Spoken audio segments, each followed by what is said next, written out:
So now that all of the pieces were rough cut to length, I've cut some of them to the rough width that will be finalized later, and the next thing up is to plane them to their desired thickness. And in the absence of a power jointer or power planer, that requires a significant amount of effort. And so the first thing that I'm doing is I have my wooden jack plane. It's a Fulton 19 jack plane, and the reason I use the wooden plane is because it's actually quite a bit lighter than any of my other number 5 sized jack planes.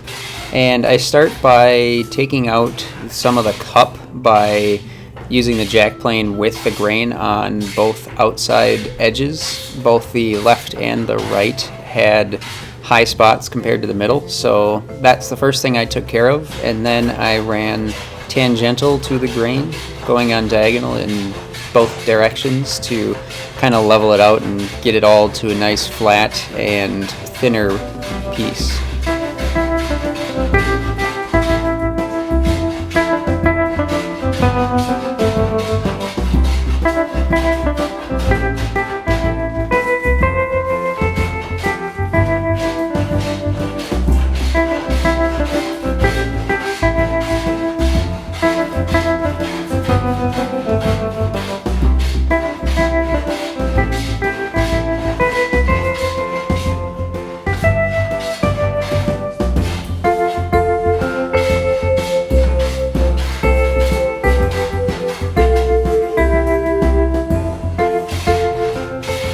The last couple of passes with the jack plane are also going with the grain, and that's just to kind of level it out one last time before I come in with the jointer plane.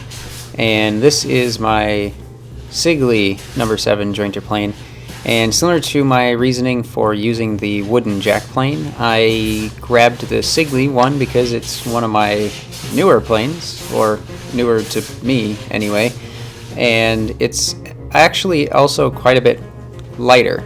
So I hit that to kind of flatten out the surface, and then I use my winding sticks to see which way it needs to be adjusted. In this case, from the left towards me to the right away from me. I'm planing diagonally because I had a little bit of a twist planed into it. So I go in diagonally until I get a shaving from one corner to the other corner, and then I come back and just do another pass along the grain across the width and check again.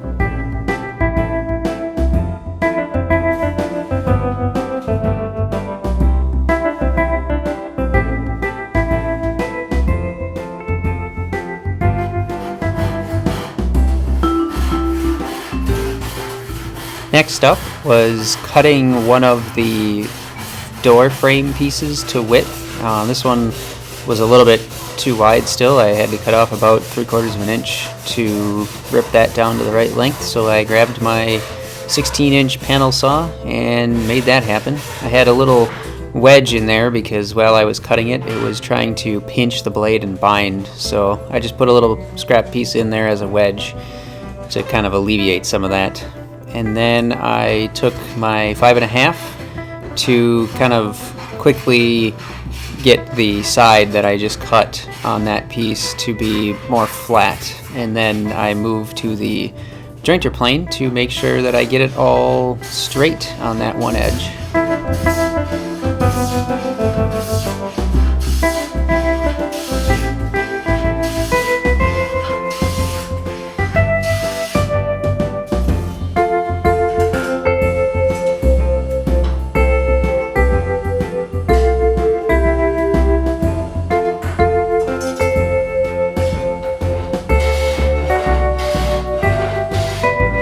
And then it was time to dimension that down to the same thickness, give or take, that the side piece was already milled down to. So once again with the jack and jointer.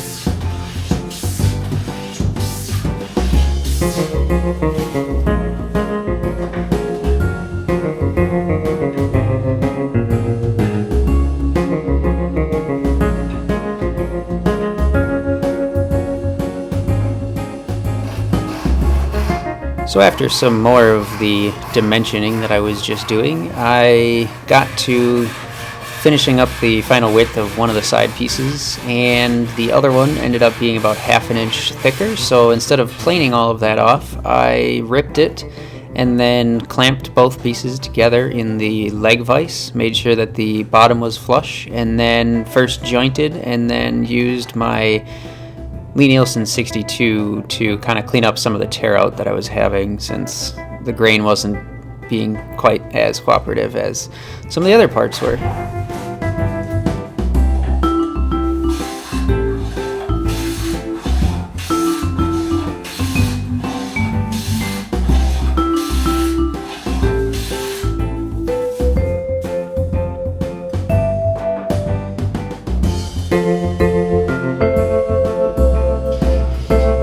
So once I had all of them planed down to about the same width, I clamped them together when the bottoms were all flush and put them in the leg vise and started planing the tops so that all of them would be at least close to the same width, or at least close enough for me anyway.